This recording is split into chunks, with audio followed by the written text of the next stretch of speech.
Mercredi le 8 juin. Comment ça va? Comment ça va? Hey, le déluge cette nuit, hein? Ceux qui sont des oiseaux de nuit ou des lève-tôt, ou peu importe. Ça mouille, ça mouille. Bienvenue En prenant votre café. J'espère que vous allez bien. Hey, on va parler de... Je pense que j'ai déjà demandé. On va parler des guns, pourquoi pas. Jim Jones, vous connaissez? Je vais vous en parler. Hein? Mon ami Camus, on va parler de lui, il aime ça donner de l'importance, on va en parler un petit peu. Le lait encore qui va augmenter. Ouais. Les marques maison, on va parler de tout ça, le gaspillage alimentaire. Au Québec, qu'est-ce qui se passe? Drainville, le transfuge. On va parler du PQ, Bouchard qui chicane. Oh, la caisse de dépôt qui fait un investissement. Hey, qu'on est hypocrite. Qu'on est hypocrite. Insolite. Ben, je pense que c'est bon. Finance, la guerre contre l'inflation. Il y a 3 possibles armes contre l'inflation. On va parler de ça. Le retour au travail. Oups! Ben, vous allez comprendre. Hein? Vous allez comprendre. Tout d'abord, vous comprenez que c'est le moment que je m'installe, que vous vous installez. Bon matin, bonne journée à tous. N'oubliez pas de faire un like, on passe ça tout de suite. L'actualité vue par un entrepreneur.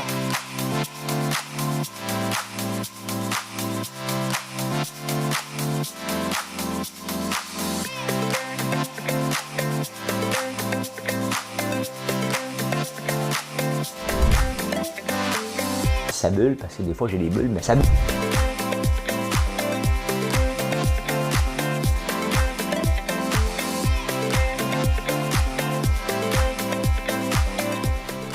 Essayer de faire un spectacle. Hey, bon matin. Je vais vous parler de Jim Jones. On m'a comparé à Jim Jones. Je ne m'en souvenais plus cette équipe, je suis allé googler. Et on me compare à bien des affaires, mais celle-là, c'est une des pires. On va parler de ça. Hey, mais tout d'abord, j'ai une belle chanson. Je risque de la massacrer. Peut-être pour les oreilles, ça ne sera pas tellement beau, mais ceux qui s'en souviennent vont l'avoir dans la tête toute la journée. Hein, Madame Cahouette?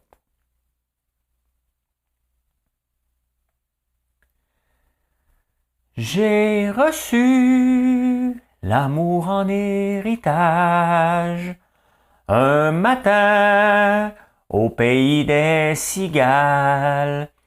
La folie et le génie voyagent bien au-delà du temps, bien par-dessus des océans. J'en ai lu, j'en ai tourné des pages pendant mes années, folle ou sage, pour quelqu'un qui ne met pas en cage.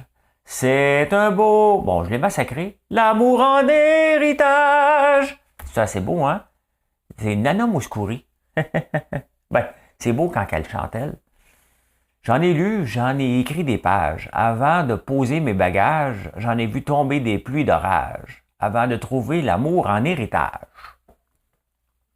Un petit peu massacré.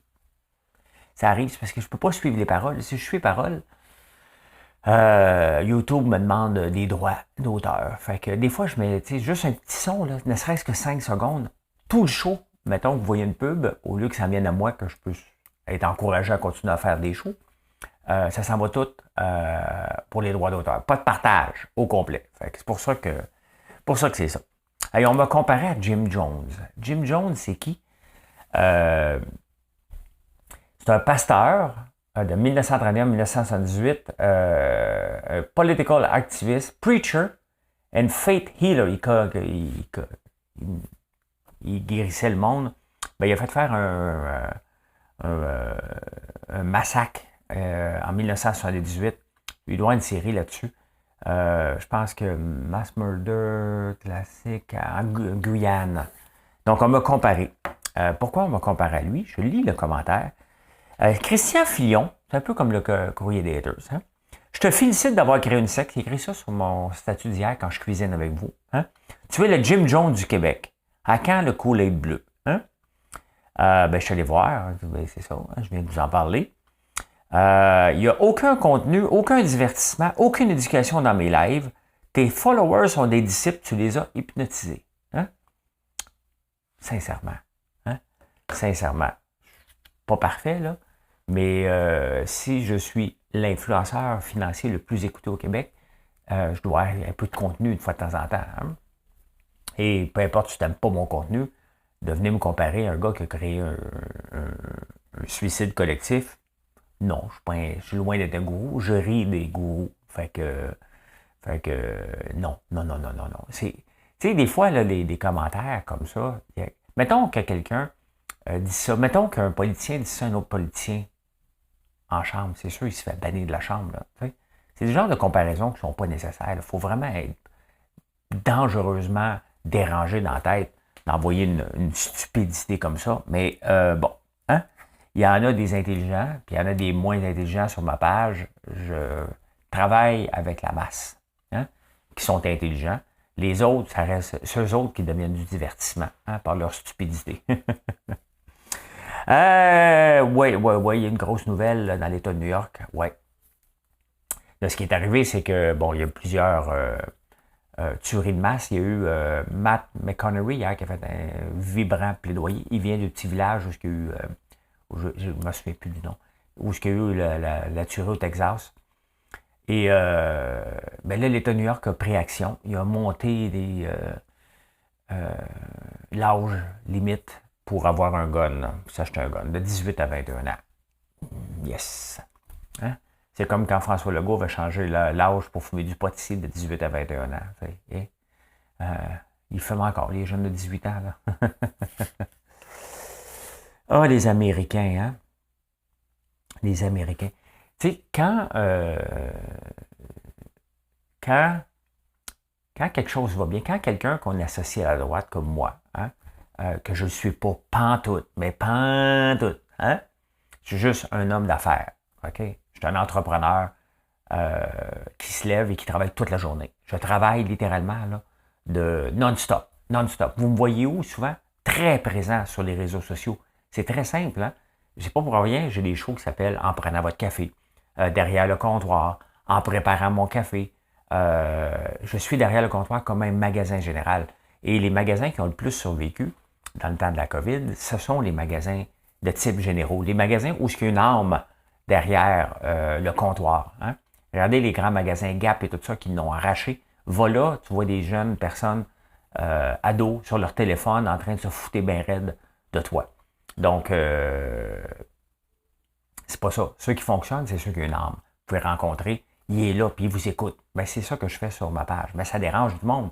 Ça dérange énormément parce que ça prend, pour réussir en affaires, là, ça prend un bon produit, hein, une bonne équipe, une transparence et ça prend une présence aussi. Hein. Vous voulez savoir qui vous achetez, de qui vous achetez. Bon, étant donné que je suis présent, ça l'amène des jaloux. Hein, des jaloux. Puis, je ne laisserai jamais faire un journaliste miteux comme Jean-François Nadeau, un pseudo-prof qui devrait être congédié depuis un bon bout de temps, Xavier Camus et tous les autres qui s'amusent à rire des... J'ai des très bons coups et j'ai des mauvais coups aussi que je ne suis pas responsable. Je ne suis pas responsable d'un vol. Et moi, me faire parler encore de mon vol de vente de montre il y a 4 ans, en ridiculisant le fait que j'ai les moyens financiers de m'acheter une montre, on s'en calique. Hein, vous avez eu peur, hein? Hein, c'est pas ça. Le principe, c'est que je suis un citoyen qui paye ses taxes comme tout le monde. Et si je suis victime d'un vol et j'ai des preuves pour aider le policier, bien, j'espère que le policier, je ne m'attends pas à un traitement de faveur. Mais ça revient aujourd'hui parce que les jaloux, la gauche, hein, on s'en va en élection. La gauche ne sait pas comment attirer l'attention, donc elle attire l'attention en tapant sur les riches inutilement. Donc, et je suis riche. C'est ça qui est la beauté. Hein? Ma blonde me le dit. Hey, on devrait acheter ça. Ouais, ça coûte cher. Elle dit, t'es riche? Je ne le sais pas. Elle ne sait pas. Je ne veux pas le savoir. De toute façon, ça ne m'intéresse pas. Hein? Ça ne m'intéresse pas. Pas en tout. L'augmentation du lait encore à venir. Rien contre les producteurs de lait. Là. Et oui, le coût des entrants, tout a augmenté. Hein? Le diesel, ne serait-ce que seulement lui. Mais le problème, là, c'est que en augmentant le lait, c'est vrai que ça va aider les producteurs laitiers. C'est bien évident. OK, bon, pas con, là. On va l'augmenter de 8 est-ce qu'on va l'augmenter d'un autre 8 2 fois dans la même année, c'était en février, là. Hein, ça fait à peine 3 mois, puis là, tout de suite, on en revient à une autre augmentation. C'est un peu effronté. Cependant, est-ce que c'est le lot de faire payer qui boit du lait beaucoup? Ce sont les familles, les enfants. Hein? Donc, quelqu'un qui est à l'aise financièrement, une petite augmentation, ça ne dérange pas. Quelqu'un qui est moins à l'aise financièrement, l'augmentation, si c'est un autre 8 mettons 16 en 3 mois, ça commence à être énorme. Donc, soit qu'on est, comme quand on était jeune, nous autres, on n'avait pas d'argent, on buvait du lait en poudre, mais il n'y avait pas de lait alternatif. Hein? Et le problème avec une augmentation de prix constante, bien, les laits d'avoine, supposons, ils peuvent faire une guerre de prix, hein, parce que c'est pas légiféré. Ils peuvent arriver avec des laits, mettons, de 2 de 2 litres à 2 piastres pour attirer les gens pendant qu'il y a une augmentation. Il y a un point de brisure dangereux qui se passe avec les producteurs laitiers. C'est très, très, très dangereux. Ça ne veut pas dire que je vous aime pas, là. Non, non. Ça veut dire qu'il y a une limite à un moment donné que si ça devient trop cher, puis je vais parler tout de suite après des marques maison, c'est ce qui arrive. Hein? C'est ce qui arrive en ce moment avec l'augmentation des marques maison. Tous les producteurs agricoles, OK, on a plus de misère cette année. Pourquoi l'augmentation du fuel coûte extrêmement cher? L'augmentation des semences, l'augmentation des fertilisants. Ce n'est pas juste les producteurs laitiers. Les producteurs laitiers ont la chance d'être dans un système de gestion de l'offre. Donc, ça veut dire que leur prix est déterminé d'avance. Dans un monde concurrentiel dans lequel je vis, je ne peux pas monter mes prix. Il ne me reste qu'une seule solution, trouver à être plus efficace. Est-ce que les producteurs laitiers ont... Puis je ne dis pas par personne, là, c'est pas contre, là, regardons ça froidement. Le point de brisure va arriver à un moment donné où les gens vont faire un choix puis ils ne reviendront plus en arrière, tout simplement. Moi, mes revenus ne sont pas garantis comme la plupart des producteurs agricoles. Hein? Et mes coûts sont élevés comme tout le monde. Donc, il ne me reste qu'une seule et unique solution. Trouver à améliorer les processus. Trouver à améliorer à quelle place je peux m'améliorer. À quelle place que je peux couper des coûts. Comment je peux le faire. Hein? Et c'est ça qu'on ne voit pas du côté. Puis je ne dis pas que vous ne le faites pas. Là. C'est pas ça. Là. Soyez froid. Soyez pragmatique. Mais c'est ça qu'il faut regarder. Comment on peut améliorer toute la chaîne alimentaire pour sauver des coûts. Et vous, croyez-moi, c'est possible. J'ai trouvé 2 occasions hier d'améliorer ma structure de coûts dans mon entreprise pour garder les mêmes prix parce qu'on fait face à l'inflation aussi. Donc, j'ai trouvé du beurre moins cher et j'ai trouvé une autre façon pour améliorer ma production de savon, tout simplement. Hein? En parlant de ça, les marques maison sont en pleine expansion. Chez Loblaws, c'est rendu presque 40% des revenus. Hein? Au diable, le Ketchup Heinz. Mais de toute façon, le Ketchup Heinz, moi, j'ai tourné la page un peu. Je boycotte pas vraiment, là. Mais j'essaie de ne pas en prendre. Pourquoi? Parce qu'ils me font chier. C'est une compagnie qui court les subventions d'une ville en ville. Hein? Ils vont rester 4-5 ans à Montréal. Pouf, ils vont aller en Ontario. Ils vont aller partout. C'est leur modèle d'affaires. Fait que j'aime pas ça. Donc, je les encourage pas, tout simplement. Moi, tout est beau ici. Je regarde mes micros. C'est une augmentation de 30 à 40% parce que, bon, ça coûte moins cher et les gens veulent économiser, donc ils coupent. À un moment donné, tu as besoin du ketchup, qu'est-ce que tu fais? Hein? Tu veux couper une pièce quelque part, tu prends du ketchup maison. C'est peut-être même du ketchup Heinz, hein? Peut-être. Hein? Fait que ça ne dérange pas bien, bien. Hein? Dérange pas bien, bien. Il y en a aussi une autre façon. Regardez, je parle d'amélioration. Si on veut couper notre panier d'épicerie, hein? C'est sûr que lorsque de l'inflation, on parle beaucoup d'épicerie, tout simplement. Si on veut couper notre panier d'épicerie, très simple, le gaspillage alimentaire. Et moi, je m'en fais une fierté de ne pas gaspiller beaucoup, mais ça m'arrive. Étant donné que je me promène entre le chalet et ici, des fois, j'achète en double. Ou des fois, j'ai rien. Comme là, ce matin, il faut aller acheter des oignons. Et pas d'oignons au chalet, pas d'oignons ici. Je pensais que j'en avais au chalet, je pensais que j'en avais ici, finalement, je n'en ai pas nulle part. Hein? Là, il n'y a pas de gaspillage, mais des fois, j'en achète trop aux 2 places, et là, je finis par en acheter. Ou je fais des recettes. Tout simplement, à un moment donné, je me disais, oh, palais. Donc, je cuisine souvent en fonction du déplacement des légumes dans la pantry ou dans le frigidaire. Je me dis, oh, palais, OK, lui, il n'est pas à la même place, puis je n'y ai pas touché. C'est le temps que je le cuisine. C'est ce que j'ai fait avec mes piments l'autre soir quand j'ai fait une paille là. Il était temps que je les mange. 51% des gens gaspillent alimentaire. C'est sûr que si tu veux réduire ton panier d'épicerie, première étape, c'est de ne pas gaspiller. On doit arriver avec un gaspillage zéro. Ce qui n'est pas évident. Mais c'est ça qu'on doit viser en premier lieu. Tu achètes des marques maison, tu fais attention, puis tu achètes chez nous.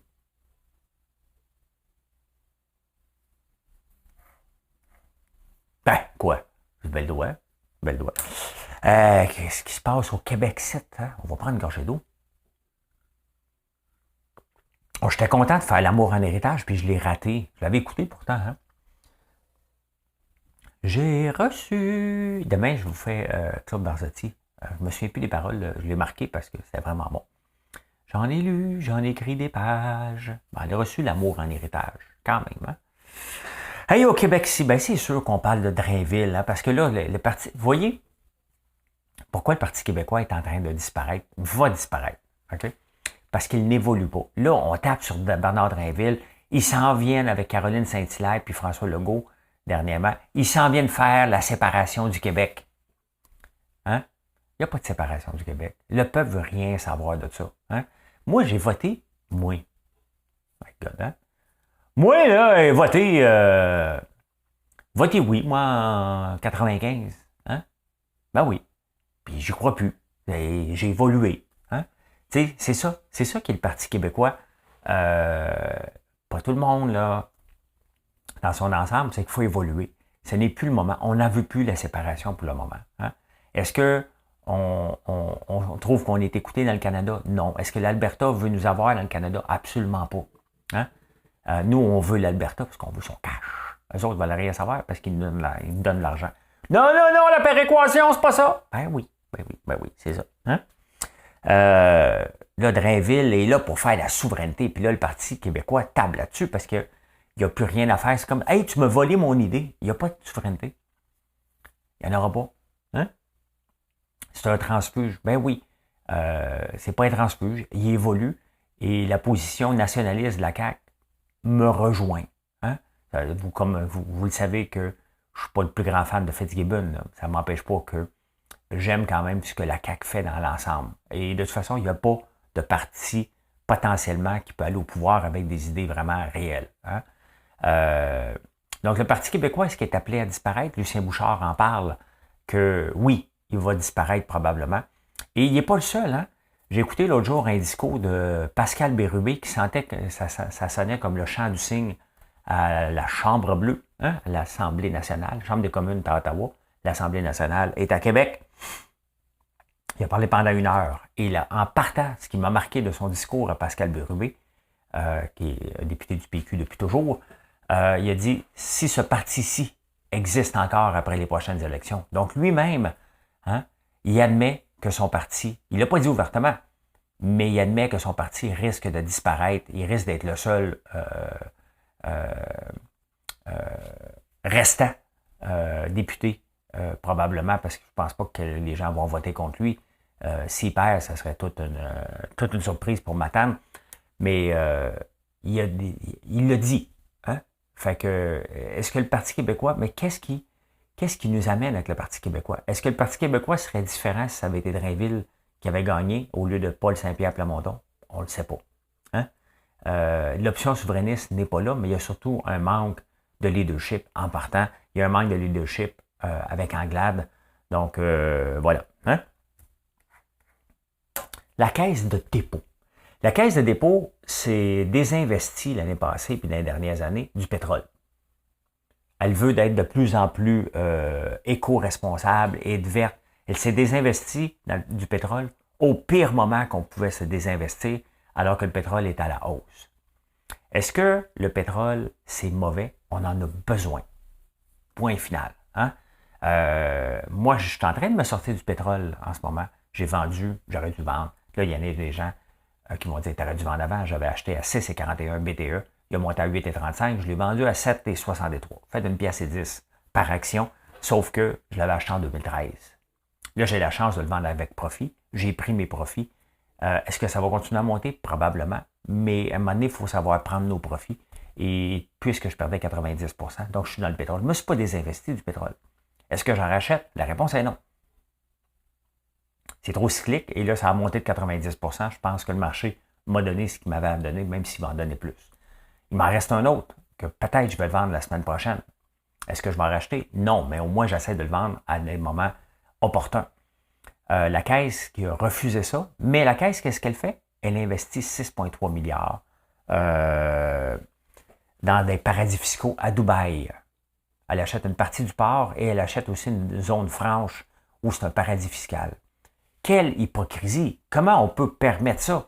Hein? Que la Caisse n'investit pas dans le pétrole canadien puis s'en va investir à Dubaï dans un paradis fiscal.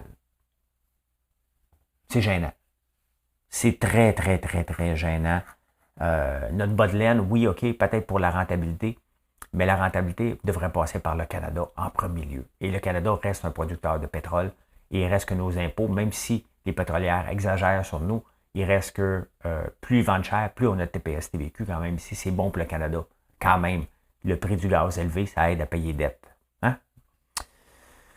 J'en ai eu, c'est dommage.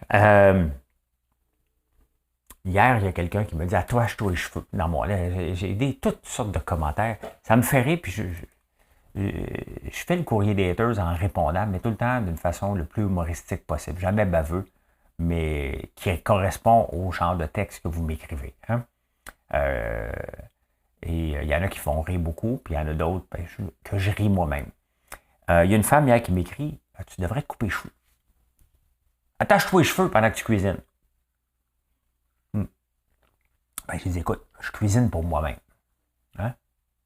Je ne suis pas dans un restaurant. Là. À 5 heures le soir, là, je ne suis pas dans mon usine. Je ne suis pas dans un restaurant. Je suis chez moi, en train de vous présenter une recette que je travaille. C'est ça derrière le comptoir. Hein? On jase de tout et de rien. Tu sais, l'autre flyer qui me compare à un gourou, là, discuter de tout et de rien, c'est plaisant. Hein? On n'a pas besoin d'avoir toujours un sujet. Il est rendu 5 heures le soir. Je ne ferai pas des grandes thèses. J'ai fait plus ici si j'en ai à faire sur YouTube quand je vais approfondir le sujet. Mais le soir, on parle, on se dit bonjour, comment a été notre journée, comme si on était un couple. Hein? Tu arrives du travail, allô mon amour, comment ça va? Ben, ça va super bien, comment a été ta journée? Ben, c'est ça qu'on fait à 17 heures le soir. Je vous parle de ma journée entrepreneuriale, où j'en suis avec FedEx qui ne veut pas me rembourser une machine tout déboîtée. Je vous parle de ça, des bons côtés, des mauvais côtés, qu'est-ce que je fais de bon. Puis vous me racontez la même chose, puis on cuisine. Hein? Et là, il y a une femme qui me dit, tu devrais t'attacher les cheveux. Puis là, j'ai été fouillé. Hein? J'ai dit, non, je suis prudent. Hein? Puis je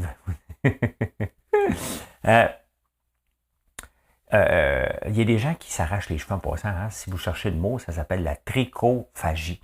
Est-ce dangereux d'avaler un cheval? Un cheveu. Des cheveux, un cheval. Est-ce dangereux d'avaler un cheveu? Cela peut déclencher une perte de poids, des indigestions, des douleurs abdominales, des nausées, des vomissements ou de la constipation. Une obstruction avec un cheveu peut ainsi nécessiter un traitement médicamenteux ou une intervention chirurgicale pour déloger la masse. Fait que voilà pourquoi je suis extrêmement prudent de ne pas avoir un cheveu dans ma soupe. Hein? Fait que voilà. C'est-tu dangereux d'avaler un cheveu? Oui, c'est dangereux. Hein? Hey, un autre sujet insolite. Benjamin Hulleberg cherchait sa mère bio. Il y a 20 ans. Et il cherchait sa mère depuis qu'il sait qu'il est adopté. Il cherchait puis il se demandait c'était qui. À sa fête, il reçoit un message. Bonne fête. Le gars, il dit, je te connais pas. Elle dit, moi, je te connais. Je suis ta mère. Je suis ton frère. Comment ça s'appelle dans Star Wars? Fait que ils se sont rencontrés, puis là, ils ont dit, voyons donc. Hein? Ils travaillaient depuis 2 ans dans le même hôpital. Ils se stationnaient presque un à côté de l'autre. Et c'était jamais croisé. Puis à un moment donné, la mère a dû savoir que c'était son fils, puis tout ça. Fait que, ouais, elle travaillait dans le même hôpital, c'était sa mère. Bon, elle était jeune adolescente lorsqu'elle l'a donnée en adoption. Donc, voilà. Il a retrouvé sa mère alors qu'il travaillait à côté d'elle dans le même hôpital. Faut le faire, hein? À Schiphol, à Amsterdam. À Amsterdam, aux Pays-Bas. Ça? En Hollande, les Hollandais. Il y a l'aéroport là-bas qui est super, hein? Si vous avez la chance de sortir de cet aéroport-là, ça fait une escale à Schiphol, je pense que même ça s'appelle. Ben, regarde, allez voir dehors, il y a des vélos partout. C'est vraiment le fun. Et à Amsterdam, là, des petites prostituées dans des vitrines. Hein? J'ai voulu faire une escale. Maintenant, on s'en est au Liban. On a fait une escale de 12 heures pour visiter. Il était un dimanche matin, il pleuvait. Il y avait quand même du monde à la job. Hein? Où est-ce qu'ils ont fait? Il y a beaucoup d'oiseaux, puis des oies, entre autres, qui arrêtent là et qui frappent, qui rentrent en collision avec les avions. Puis c'est dangereux, hein?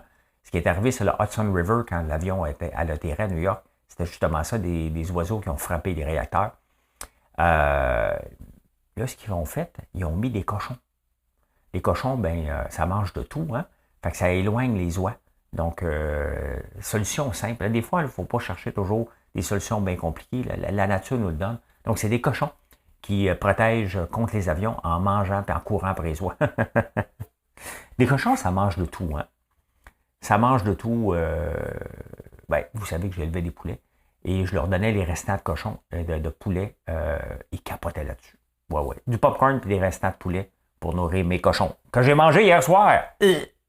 François, tu peux pas parler de ça. Ben oui, je ne le vends pas. C'est à moi, je le mange. Les finances.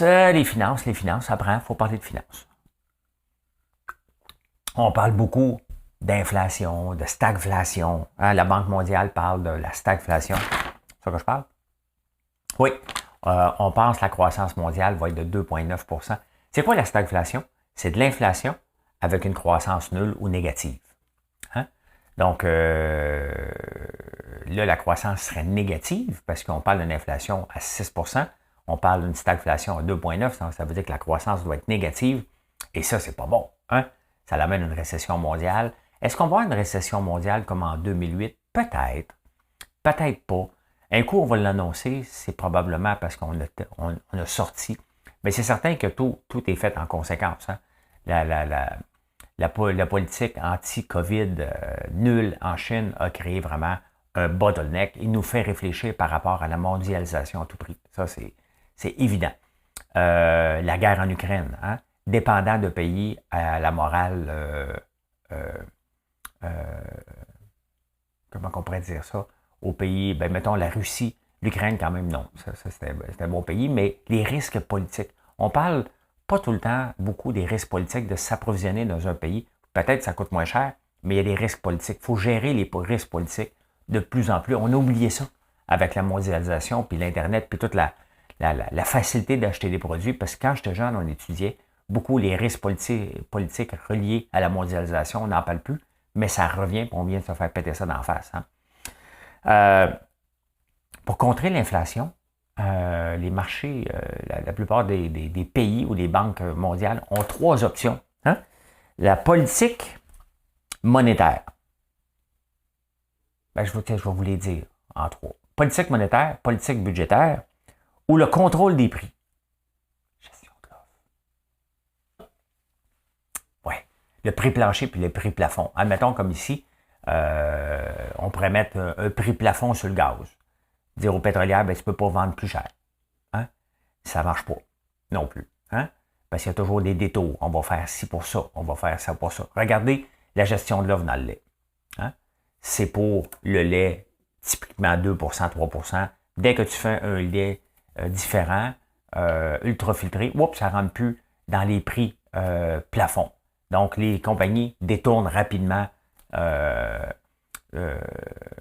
les règles en place. Hein? On a mis ici au Québec un prix plancher pour le pétrole, pour protéger les creviers puis les plus petits. Il y a plusieurs années, les Arnois puis tous les plus petits, ils ont à peu près tous disparu, les Holco, où il n'y en a presque plus. Hein? Et les grandes pétrolières ont pris la place quand même. Donc, et le prix plancher, ça protège qui? Ça a protégé plus les pétrolières que les consommateurs, c'est sûr. Hein? Un prix plancher, il faut être assez fou d'avoir mis ça en place, un prix plancher. Les pétrolières, ils sont assez... Le baril tombe à négatif, nous autres, on ne peut pas vendre en bas d'une pièce. Fait qu'on est mort de rire. Hein? Il y a trois façons que j'ai dit, c'est important. La politique monétaire. C'est quoi la politique monétaire? C'est la Banque du Canada, mettons. Augmente les taux d'intérêt. Hein? Ça, c'est une façon de contrer l'inflation. Tu augmentes les taux d'intérêt, puis à un moment donné, tu te calmes les nerfs sur tes achats. Deuxième étape, le budget. L'austérité. Hein? Regardez, hier, moi, pour contrôler l'inflation, je vous en ai parlé, c'est ce que j'ai fait. Je n'ai pas fait de l'austérité parce que je n'ai pas coupé personne. Mais je dois regarder à chaque fois où je peux m'améliorer. Puis là, on pense qu'il n'y a pas d'amélioration possible. Non, il n'y a pas de place. Tu fouilles encore et tu creuses. Et c'est ça le lot d'un entrepreneur. On veut garder nos prix au même niveau, mais on doit quand même être profitable. Il me reste quoi? Trouver des façons dans chacun des façons de faire, comment je peux m'approvisionner ailleurs. Comment je peux, regardez le beurre, j'ai trouvé une solution en faisant un statut. Comment je peux trouver chacune des étapes où ce qu'on fait, comment on peut améliorer tout simplement. Et j'ai trouvé une autre étape. Puis je vais le faire, pas tous les jours, mais quand j'ai une idée, je me dis comment on peut améliorer. Comment on peut faire mieux avec moins. Et ça, c'est une politique budgétaire que les entrepreneurs sont obligés de faire, mais dès qu'on le fait, au point de vue gouvernemental, le monde capote. Austérité! Hein? Mais non, l'austérité, c'est de la gestion, tout simplement. Donc, c'est à suivre tout ça. Hein? Après la crise, après la guerre, en 1943, en parlant de contrôle à tout prix, les États-Unis avaient fait un embargo sur le voyage de plaisance. La conduite de loisirs est interdite aux États-Unis. Mettons que tu voulais aller, je vais aller en camping en fin de semaine, la police t'arrête. Hein? Ils voulaient contrôler les prix du pétrole étaient très élevés. Donc, c'était leur façon de contrôler. Tu ne te déplaces pas à moins que tu es obligé. Mais on rit, là. Dans la COVID, là, c'était ça, hein? Au tout début de la COVID, là, c'était la folie. Tu ne te promenais pas entre les régions, là, sans raison, là. Ben, c'était un peu ça. Ils faisaient un contrôle. Mais c'est ça. Si l'inflation devenait folle, mais ça n'arrivera pas. Hein? Mais ça a été fait quand même en 1943. Ça n'avait rien donné. Hein? Le retour au travail. On en parle, hein, le retour au travail en présentiel, surtout depuis que Elon Musk en a parlé. Qu'est-ce qu'Elon Musk a dit? Get back to the office or get out. Hein? Reviens au bureau ou va-t'en. C'est ce qu'il dit aux employés de Tesla. Sauf qu'il y a un problème. Oui, Hélène. Salut, c'est François. Oui, je voudrais bien retourner au travail, mais vois-tu, ton usine est au Texas. J'habitais au Texas. Puis là, ben, moi, pendant la pandémie, on travaillait à la maison, j'ai décidé de déménager au Wisconsin. Je suis plus là. Oups! Ben, c'est le cas de plusieurs entreprises, hein, employés, parce que tu ne demandes pas la permission de ton boss avant de déménager, puis tu penses que c'est la nouvelle norme, on va toujours travailler de la maison. Hein? Puis le boss a le droit de dire non, maintenant on travaille du bureau, ça fait partie de ses droits, de dire moi, c'est ma politique de travail, ça va être comme ça, et c'est comme ça maintenant qu'on va gérer. Mais il y a plusieurs employés qui ont sacré leur camp des grandes villes. Hein? Regardez à New York, la même chose, on payait des salaires, mettons, de 200 000 pour un analyste financier parce qu'il habitait à New York, mais le même analyste financier, pour la même compagnie, mettons, à Nashville, il gagne peut-être 150 000. Là, maintenant, si tu travailles de chez vous, associé au bureau de New York, est-ce que tu mérites 200 000 ou 150 000? Il y a tout ce questionnement-là qui fait partie maintenant du lot des entreprises lorsqu'ils embauchent. Hein? Mais sauf qu'il y a un paquet d'employés, puis même ici au Canada, là, qui ont déménagé en campagne, puis si le boss dit, écoute, tu reviens, tu fais quoi? Hein? Ben, c'est une réalité, pas généralisée, là, mais une réalité quand même que certains vivent en ce moment. Hein? Eh bien voilà, comment j'ai vu l'actualité en ce mercredi 8 juin. Et merci d'être là, merci de m'écouter. N'oubliez pas de faire un like ou vous abonner à la chaîne, c'est toujours apprécié. YouTube aime ça. Et c'est comme ma paye. Hein? Donnez-lui son chèque de paye. Ça, vous allez entendre ça dans les rodéos cet été, parce qu'on revient. Donc, si on revient, j'en fais pas, là. Mais voilà. Hey, merci de nous visiter. FrançoisLambert.one, des fois que vous ne le saviez pas.